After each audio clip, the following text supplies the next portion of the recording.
What if improvisation could transform your classroom? Or if students could tell powerful digital stories using just their phones? This week, we're spotlighting inspiring stories from Detroit classrooms where creativity is at the core of learning. From improv to clay to career exploration, we're diving into how students build 21st century skills in unexpected ways. Plus, we'll walk you through the next big step in your digital storytelling unit, scripting and planning like a pro. Let's get into it. I love hearing stories about how communities are doing education in unique ways. This week, we're highlighting a story that comes to us from the One Detroit team at Detroit PBS. They had an opportunity to report on the Detroit Creativity Project, an organization that partners with schools across the Metro Detroit area to help young people learn creativity, adaptability, communication, and collaboration through improvisation. The organization has seen improvement and growth across the board for students who participate, which is unsurprising because there's actually a lot of research that supports the power of improvisation as a learning tool. But rather than dive into that research today, I think the best thing for us is to hear directly from some of the young people who have been involved in the program. Improv for me is like an expression of freedom. It's like you don't really have to follow a set of rules. It's just you can freely express yourself. Also, to like really get in the rhythm of being in a social environment and, expressing your feelings with other people. I love the creativity of improv because you can just say anything on the spot, whatever you're thinking in your mind, you just make it come to life. I'm a creative person. I like to build stuff and make it come together as in one big ensemble. And I like working with people a lot. There isn't really anything like a young person talking about the things they learned and the experiences they had when they got to try something new. So hopefully that's a little inspirational for you. If you have some time this spring and you want to engage students with improv, I'd love to hear how it went. And if you have any stories from your school or your community that we can share that celebrate how young people are learning in exciting and innovative ways, please send them my way so that we can share them here and maybe inspire other educators too. It's time for week 3 of our digital storytelling mini unit. If you haven't started yet, you can still try to jump in now, but go back and watch the last 2 episodes and get started quickly. I'd recommend maybe paring back on some of the research requirements and maybe giving students a little less freedom to choose topics so you can direct them a little more and get right into pre-production, which is what we're planning for today. First off, full disclosure, you're gonna start by saying, you've done the brainstorming, you've done the research, you've outlined your project, and now we're going to start production. And students are gonna moan and groan when they realize that starting production means more planning. But it's so important. Talk to them about all of the considerations and choices they'll have to make once they are recording content, once they're interviewing people and editing segments, choices that will be really hard if they don't have a solid plan from the beginning. And choices that, if they make the wrong ones, they really can't go back on. If you don't plan your interview, for example, with really good questions and follow-up questions and good lighting and good sound and good framing, and then you get into edit and you realize you have a crappy interview, there's nothing you can do about it. So we spend a little bit more time planning and scripting, and then we head to record. First step. Script the entire thing. At this point, your students don't need to know down to the second what the rundown of their final video would be, but they should plan and script out every segment that they're going to produce. For example, if they are recording an interview, everything from location, camera and light setup, to where the subject will sit, to the questions they'll ask, the follow-up questions they might have a chance to ask, and any additional content they might want that they might use later for voiceover, other B-roll fill-ins. If they are grabbing B-roll, they should have a clear shot list so they know everything they want to get when they're recording, and they should get every shot twice or even more. It's this level of planning that's going to get them the content they want and the content they need, and sometimes you can't really tell the difference until you get into editing, and believe me, they'll be glad when they have more content than they can use. This phase is going to include a lot of writing and revising their plans and scripts, but also a lot of communication and coordination depending on how involved your projects are. Your students may need your support getting in touch with local experts to interview, or they may need some flexibility during class time to interview each other in the hallway or in an empty office somewhere in the school. Make sure you take at least one opportunity to spend large group time talking through things like indoor and outdoor lighting and what they should be aware of, sound and background noise, and other key elements that will help their work look professional in the long run. On the resources page for this episode, I've curated a collection of lessons that might be valuable for this phase in the project. Some guides and worksheets to support planning, scripting, and interviewing, and some quick tutorials and tips for getting the best possible footage, even if all they're using is a cell phone. Check all that out, spend 10 to 15 minutes going over the bigger points in large group, and then let your students work independently or in their small groups this week to plan and start creating their content. Give them freedom, but make sure they understand that next week, we're gonna be editing, so they need to have content ready for edit. All right, today we're gonna use another one of our 30 Days of Clay videos, and we're gonna work on a little mini dumpling.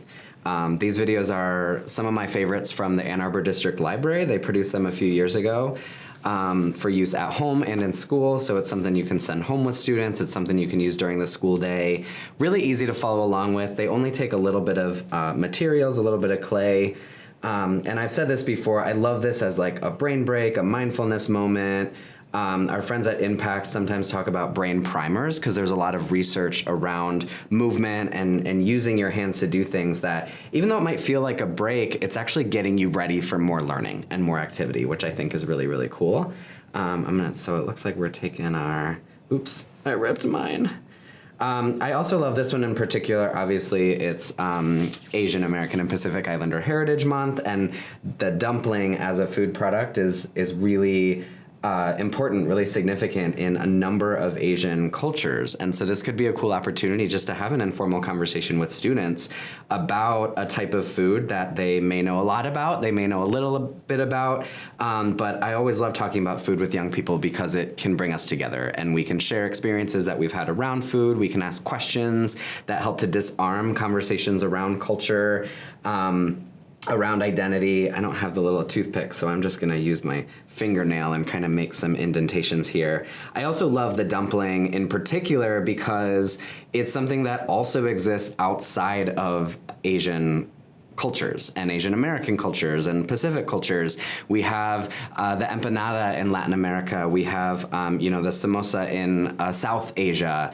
And even, the pierogi might be something that students in Michigan are super familiar with and are really excited to talk about and share about. So I think there's a lot of learning and conversation that can happen here while students are having a mindful moment, using their hands, taking a break from what they're gonna associate with traditional learning, super accessible, low stakes, and low cost. If you check out some of these videos and you try it, let us know how it goes, and we'll try to bring back some more for you next time. This week, I'm watching the Career Center. This middle and high school level show that we actually got to make a couple years ago for the Michigan Learning Channel is perfect for the end of the year because students are probably already thinking about what's next. Whether it's looking at the next school year, thinking about next steps in their education journey, visiting college campuses over summer, or exploring careers and maybe even internships. I like the Career Center a lot because each episode offers a focused opportunity for students to examine careers within clusters. So they start thinking about their career journey as more of a general pathway that's going to involve a lot of creativity and flexibility, skill development and networking and community, and of course, training and education. When you think of yourselves 10 years from now, what sort of lifestyles do you imagine having? I would like to know that I'm living comfortably and securely. I want to travel. Vacation at least twice a year. All right, so the careers that you've been thinking about, will they support these lifestyles that you're mentioning? Probably. Never really thought about it. So it is really important not only to think about the careers that you want, but also whether or not the career will support the lifestyle that you want as well. What do you mean? Well, it's important to choose a job that will take care of your wants and your needs. But how will we find out? Right. When we have a guest speaker, the teacher tells us not to ask how much they make.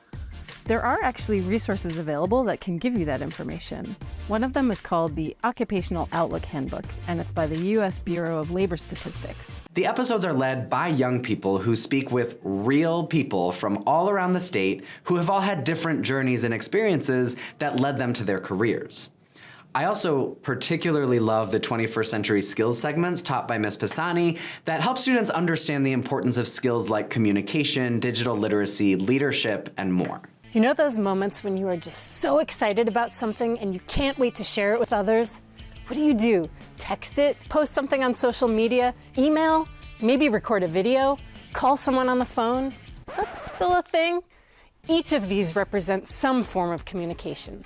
They're all a bit different, but what they have in common is that they can be used to share your ideas with other people. And if you get a text back or a comment on your post and they understood your message, that is a part of communication too. When you're sharing and connecting with others and having this kind of exchange, you're communicating effectively, and effective communication is really important in school, work, and life. Time to find out how. You'll find the full episodes for each career cluster, along with shorter segments that you can bring into your classroom if you need some isolated lessons or shorter videos that will help you fill time. There are lesson plans and career exploration guides that you can give students. And don't forget, in our Career Exploration Subject Hub, you'll find these episodes along with tons of career chats, small business profiles from around the state, and more content to help your students think about their interests and futures. Thanks for spending some planning time with me today. Hopefully you're feeling inspired to bring more creativity and connection into your classroom, whether it's through trying improv with your students, diving into digital storytelling, or just helping kids think creatively about their futures. These experiences can really make a difference for students. If you found something helpful here, give the video a like so other educators can find it too. And as always, I'd love to hear from you in the comments. What creative things are happening in your school community? Drop a story below or tag me if you want to share something. I'm always looking for inspiration to highlight in future episodes. And don't forget to subscribe so you don't miss the next one. I'll see you next time.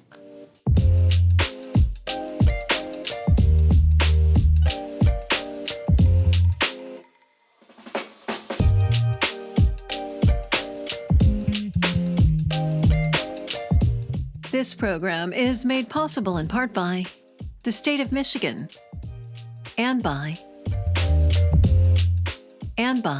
viewers like you. Thank you.